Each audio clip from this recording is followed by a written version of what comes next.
Welcome to The Authentic Path, where we explore the intersection of leadership, performance science, and ancient wisdom. I'm your host, Dr. Vanessa Calderon. I'm a Harvard-trained physician and healer with over 20 years of leadership and business development experience. I blend science and ancestral wisdom with proven strategies to help you get the results you desire in work and in life without losing yourself along the way. Let's get started. Hello, sweet friends. Welcome back to the podcast. This is the second episode in a series on money and power, legacy, and really ultimately capacity, increasing our capacity to hold the wealth, the money that we desire, the power that lives within us. So today's episode is called Money is Power, and that's exactly why so many women have a complicated relationship with it. This series was created especially for entrepreneurs, for mission-driven women, for leaders, for coaches, for healers, women who want to grow their income and impact without betraying themselves along the way, without burning out, and being in integrity and in alignment with who they are. So in the first episode, we talked about something that tends to completely change how women understand their relationship with money. The idea that for so many of us, this is not a strategy problem or a budget problem. It's not even a mindset problem. It's what's called a legacy wound. So I dove deep into legacy wounding. We talked about how our nervous system inherits these patterns through family, ancestry, collective history, the generational and ancestral trauma that sometimes gets passed down and inherited and shapes how we feel and what feels safe, what feels risky, what feels possible when it comes to money, success, power, and expansion. And today we're going to zoom into one very specific and very important part of that story, because there's a very good reason that money feels so charged for us. There's a reason it brings up so much fear and guilt and pressure and conflict and self-doubt. There's a reason so many smart, capable women who simultaneously want more, but also feel really uncomfortable with what that more represents. And that's because money has never just been about money. Money tends to be a representation of our relationship with power.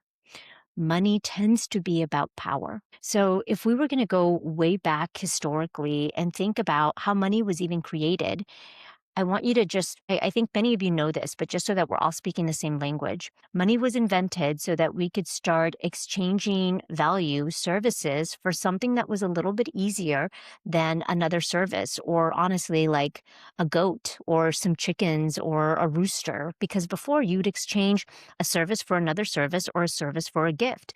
But it became really difficult to start deciding how to bring my cows along to exchange for the service of healing. And so instead, they created something totally made up that wasn't even paper initially. It was coins initially, coin-based, and that was money. And that's what we chose to exchange for services.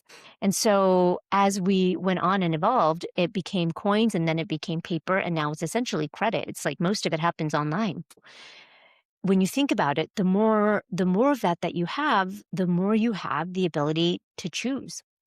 And so money has never just been about money or that coin, but it's transitioned to become about power. Again, the power to choose, the power to leave a relationship or a work environment that is not serving you, the power to protect yourself or your loved ones, the power to shape your life in a way that really serves you, and the power to not be dependent on anyone else. So if your relationship with money feels complicated, if it feels conflicted or tense, it might not be because you don't understand abundance or because you just need to think differently.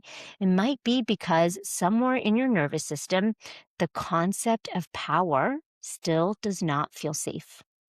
The concept of power still does not feel safe. And when you look honestly at history, you're going to start to understand why. So in this episode, we're going to talk about how women historically have been excluded from money and power, both legally and structurally, and what that did to our nervous system and our sense of safety, and why the concept of being more visible or being more independent or ambitious still carries this unconscious threat for so many women, and how this shows up today as under-earning, as overgiving, as feeling guilty, or really self-capping ourselves when it comes to our income. So before I go on, I just want to name something that I think is important when we talk about things that can feel charged about the history. This is not about blaming the past, and it's not about re-triggering ourselves. So what we're going to talk about today is really in service of understanding why things are the way they are, because sometimes when we can understand the why, it helps us move forward. So this is about understanding our personal, our ancestral history, our collective history, how that lives in our body, and how we can then move forward from that so we don't stay trapped. Because until we understand what our bodies learned about money and power, we're going to keep trying to solve this problem with strategy. And again, it's not a strategy problem, it's a safety problem. And that doesn't work so well. It's like trying to approach this round hole with a square peg instead of the actual solution, which is understanding and healing these wounds. So I'm going to start at the beginning. Okay, so one of the most important things to understand, again, I said this in the beginning about our relationship with money, is this: that money has never just been about money. Money has always represented something more. It's always represented power. And if you look honestly at history, you're going to start to see something very clearly: that for most of human history, women were systematically excluded from money and power. Now, many of you listening are going to say, yes, I know, I get it, we know that, but stay with me for a second because I want to give you some really clear examples. And you're going to start to see that this wasn't just like hundreds of years ago. This is like very recent in like our mother's history and our grandmother's history. So this is not metaphorical. This is now our lived history. This is legal, economical, it's structural. So for centuries, in many parts of the world, women couldn't own property. They couldn't inherit wealth. They couldn't open bank accounts. They couldn't sign their own contracts. They couldn't even keep their own wages. They could work. They could go out and make money, but that money couldn't be theirs. They had to give it to a man. They couldn't start businesses in their own names. We all know that they couldn't vote, and they couldn't leave marriages safely. And if they had kids, they couldn't take care of their kids safely because they needed housing, they needed food to take care of their kids. And if they couldn't work and they didn't have money, how could they leave their marriage? They couldn't even do that. And I know we have people listening to this podcast from all over the world, but I'm going to give you some examples that are from right here in the United States. Until the mid to late about 1800s or so, there was a law that was called coverture. And what this law did is a married woman's legal identity was literally absorbed into her husband. So you might hear people that still call themselves like, oh, I'm Miss Bob Brown or whatever. So your name is literally your husband's name, or Mrs. Dr. So-and-so, if you married a doctor, for example. So your name was never your own name. Your entire legal identity was absorbed into your husband's. You couldn't definitely not own property or control your own money in your own name. So women didn't have the legal right to open bank accounts in this country without a male cosigner until the 1970s. Women were routinely denied credit cards. They were denied loans, mortgages. If they started a business, like if they wanted to open a small business, they would be denied a business loan unless they had a husband or a father co-sign with them until 1974. And it wasn't even until 1974 that they passed a law that made it illegal to discriminate against women in lending based on sex or marital status until 1974. Many of you who are listening to this is your lived experience. This is your mother's lived experience, your grandmother's lived experience. So this is not ancient history. This is now. This is why I had this incredibly smart, hardworking mom who was amazing with numbers, but didn't feel like she was good at money. How could she feel like she was good at money? She was never allowed to own money, to hold money, to have money that was her own. So for many of us, our nervous systems were shaped by a world where having money as a woman was literally dangerous, or it was illegal, it was forbidden, or it was punished. It was socially punished. So I want to look at what this does to us psychologically and biologically. And before I do that, I want to just pause here for a second because yes, a lot has changed since the 1970s. But if you think about how long it takes to actually bring something into the collective consciousness, there has to be a law that passes, and then there's so much disgruntled people, a lot of people that don't actually buy into it, that they want to keep things exactly the way they are. And so it stays like that for many years because it lives in the consciousness of those people who never thought it was right for women to hold money to begin with. And then that has to shift with generations. And then you finally get a new generation of people coming up being like, well, of course women should have money, and men agreeing that women should have money. And now you have to have women start to believe that it's safe for them to hold that money. And so even though this happened in the 70s, that these laws started to change, the reason why we're still feeling this so deeply is because we are now feeling the shift of that conscious tide. So we are now experiencing this huge shift of consciousness where women are now finally feeling the ownership, the safety, and not 100%, which is why so many of us still feel so fraught and so hypervigilant when it comes to money. But the tides are shifting. I want you to now think about what that history does psychologically and biologically. If for generations you're a woman and your safety, like you literally, your housing, your food, your ability to access healthcare, your safety depends on men, your survival depended on being married, your housing depended on being chosen by someone, your food depended on you don't be too mad, don't be too angry, don't get them upset. Your status depending on not being too much, then think about what that does to your nervous system. Think about what that did to our bodies. Our bodies learned very clear rules about being careful. Don't threaten power. Don't outshine a man. Don't be too independent or too outspoken. Don't be too visible. Don't want too much. And definitely you better be grateful for what you have. Because historically, any women who were too outspoken, too independent, too wealthy, too influential, too sexually autonomous, just God forbid they own their own body, anything that would consider a woman as being too powerful, that was often shamed or harmed or institutionalized or sadly even killed. And this is not hyperbole. I'm not exaggerating here. If you think about the witch hunts that happened in Europe, in the Americas, North America, Central America, Latin America, South America, and this was roughly around 1400 to 1700, hundreds of thousands of women were persecuted and killed. Many of these women were healers and midwives, okay? But there is significant historical scholarship showing that even women who had autonomy, who had resources, who had influence, were disproportionately targeted. So this was women that were like widows and owned land, women who were independent, or women who lived outside the control of men. These women were also targeted, disproportionately targeted. So your nervous system didn't just learn that power is dangerous. It learned that power in a woman's body is dangerous. And I want to add one more layer here, because from a nervous system perspective, as we know, as I mentioned right now, okay, money equals survival. We need money to have a roof over our head. We need money to pay our bills. We need money to have food. We need money for healthcare, access to healthcare. Money equals survival. But if power and visibility and autonomy historically increased our risk of violence, of exile, loss of protection, or even death, then we would be terrified to hold that level of power or that money inside of us, because your body then is learning that safety lives in being small and being agreeable and not being threatening and not being too much, not being too visible, not needing anything. So even if today your conscious mind is telling you, I want more, or I am capable, or I'm allowed to have more, or it's my time, or I'm ready. Even if your mind consciously is telling you that, your body might still be carrying wounds that makes it really difficult for you to be visible. That may tell you that if you have more, it will make you visible. And visible means you're going to be vulnerable, and being vulnerable is dangerous. It's not safe. So there tends to be this discongruence. And I see this all of the time with the women leaders that I coach, the women entrepreneurs that I coach, where they definitely want more. And again, many of the women that I'm working with, they don't want more because they want to buy all these fancy things. They want more because they want to make the world a better place. They want to have a bigger impact in the world.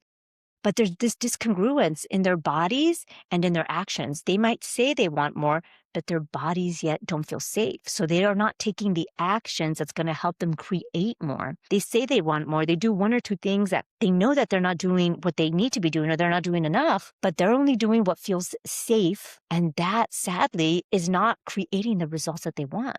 Okay, so I want to talk a little bit about research on a concept called the backlash effect, because a lot of the examples I gave you were about the 70s or before, but we have research from now, from the early 2000s, that confirms that some of these patterns may still exist in a lot of settings. There are multiple studies in social psychology that show that women who display ambition, authority, or power are more likely to be judged more harshly. They're more likely to be seen as cold, difficult, unlikable. They're liked less by their colleagues. They're called the B word.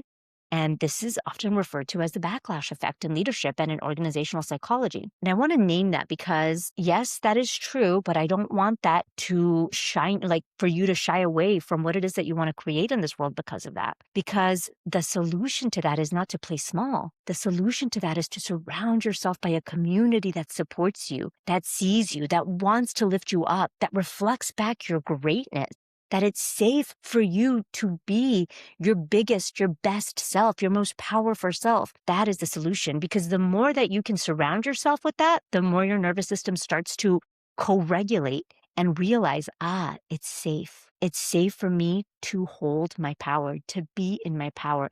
It's safe for me to want more, to create more, to be more visible. Everything I just mentioned today, if any of that resonated with you, I want you to know it's not irrational. It's your nervous system doing what's called pattern recognition. Now, if you add on top of that, so I talked specifically about gender, I talked specifically about women, but I want you to just consider how complex this can be, because the history of complex trauma means that now you have gender, but you add on to that colonization, you add on to that slavery, racism, forced labor, land theft, forced sex working, and systemic economic exclusion for women of color, for indigenous women, for immigrant women. The concept of money and power, that relationship becomes even more charged. And in many communities, wealth was taken away. Land was stolen. Labor was exploited. Families were separated. And survival required hypervigilance, it required overworking, and it required understanding systems. The women that were most like intuitive and understanding knew that to survive, you played small, you people pleased, you didn't set boundaries, you always did what was asked of you. You were always the nicest, the kindest. You did all of those things. You don't just inherit your brown eyes or your black hair. You inherit gendered survival patterns. You might also inherit colonizer survival patterns, immigrant survival patterns, poverty, racial survival patterns. And how this shows up today. So today, this shows up as women who unconsciously cap their income. So I work with a lot of entrepreneurs who keep saying, no matter what I do, no matter how many more launches I have, how many more strategies I have, how I ship my offer, how I do all these things, I keep making the same amount of money. That is subconscious. You are subconsciously capping your income to stay safe. Women who feel guilty charging more, their services are incredible, they're getting great results, and they're woefully undercharging, but they feel guilty charging more. Women who are deeply uncomfortable being seen, being visible. I work with a woman who is just, gosh, she's a brilliant writer, and she has this beautiful blog, but she's so afraid to publish a new blog. Every time she publishes a new blog, she has to go and take a hot bath because she feels so dysregulated. Because every time she publishes a blog, it's her being seen again. And it feels really deeply dysregulating for her. This shows up as women who overgive, always giving, always being in service, but underreceive, are not safe being nurtured, being taken care of, receiving support. Women who associate being good with excessive self-sacrifice, and women who associate ambition or leadership with danger. Ambition and leadership with the B word, or all of those things that, internalized misogyny, essentially. Women who feel safer being needed than being powerful. I'm going to say that one again because I work with so many women who just do so much good in the world, are in deep service to this world to make the world a better place. And they feel safer wanting to be helpful, being in service, or being needed way more than being powerful. Ah, man. And I mean, again, from personal experience, this was my story too. I had to do my own work of calling all that back for me. And it was work that we had to do, that I got to do. And this is important because, again, these aren't personal failures or flaws. This is just historical survival adaptation. Okay, so here's the core reframe for all of you. When you say your relationship with money is fraught, I want you to think about it as being your relationship to power. Your relationship with money is actually just a mirror for your relationship with power. So your nervous system is still trying to answer the question, is it safe for me to be resourced? Is it safe for me to be visible? Is it safe for me to be powerful? And for so many women, that answer has been shaped by hundreds, sometimes thousands of years of conditioning and lived history. This is why healing your relationship with money is not just work with money, it's actually work in our nervous system. It's identity work. It's historical repair work. It's doing the healing work that our ancestors, that our mothers, our grandmothers didn't get to do. They didn't have the luxury to do. But we know in many indigenous teachings that time is not linear. Time, in fact, is circular. So when we do our own healing, we affect the generations that come after us, but we also affect the generations that come before us. So when we do that work for ourselves, we get to do the work for our ancestors that didn't have the luxury to do the work for themselves. And that is powerful. This work is not just about money. It's about reclaiming your safety and reclaiming your safety to hold your power, to embody your inherent power, what I call divine, your divine power. This is not power over, like we see all the time with this sort of hierarchical power over. I have to be better than you, stronger than you. No, this is being in right relationship with power. This is about power with integrity, power that nourishes us, power that's grounded. So I just want to close this by just reminding you, most of us, when we have that hypervigilance when it comes to money, it's actually not about money. What we're actually afraid of is what money has meant for women in history and what it would mean for us to hold our power. So if this episode resonated with you and you're feeling sort of that like, wow, that like deeply yes in your body, that sense of, whew, this explains so much about my relationship with money and power and visibility. Oh man, I want you to know I see you. This was my story. And this is exactly the work we're doing inside of my program. It's a community. It's so much more than a program. It's this beautiful, deep healing community that is not about hustling harder or working harder to create more money or forcing yourself into some version of success that doesn't actually fit you.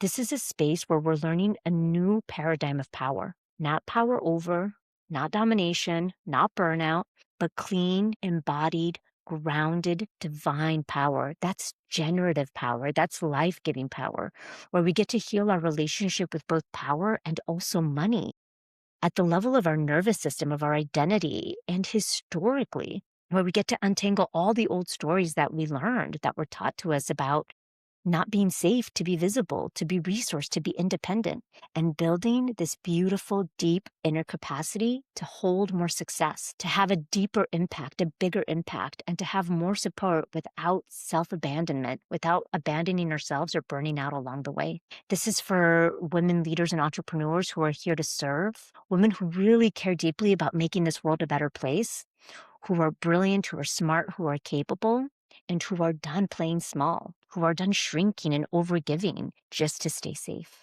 This is for women who are ready to be held in community, for women who are ready to be for their greatness to be reflected back to them, to build, to receive from a place of integrity, of wholeness, of deep self-trust. If this series is speaking to you, I really want you to trust that. I really want you to take this thing home with you, which is you were never meant to choose between being a good woman and being a powerful woman. You were meant to have both. All right, sweet friends, I will see you next week.